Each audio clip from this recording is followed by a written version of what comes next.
When he was appointed, the Prime Minister promised he would govern with integrity, and he went in slide number 10, and his first act was to appoint ministers.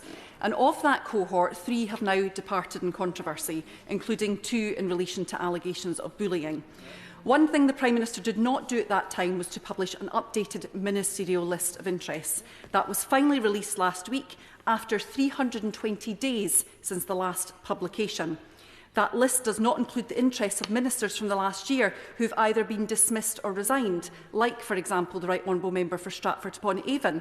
Madam Deputy Speaker, that means on my count there are almost 120 missing registrations from that period. And nor is there any setting out of what is referred to by the Ethics Advisor in his introduction to the list as actual potential and perceived conflicts, which are in the process of being resolved. I would hope the Minister could give more clarity on that situation. Will the Minister accept his Ethics Advisor's statement that the Minister's interests are only clear when reading the ministerial list and MPs' registers together, and that is difficult to do with one published monthly and the other twice a year, or, as we have found, much less?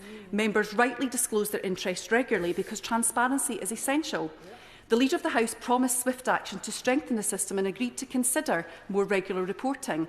It would suggest in the publication last week that she has failed in that effort to provide more transparency. So will the Government end this undemocratic two-tier system and bring forward publication to every 28 days? And will the Government publish the missing interests of former ministers? It's absurd to think that had the former Deputy Prime Minister resigned just 3 days earlier, we would never have been told what his interests were during his time as Justice Secretary. And like ministerial registrations of interests, a key principle of the Ministerial Code, so too is behavioural standards.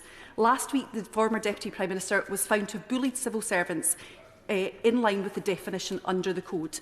According to the independent report, he acted in a way which was intimidating and involved an abuse or misuse of power in a way that undermines or humiliates. But ministers have remained silent.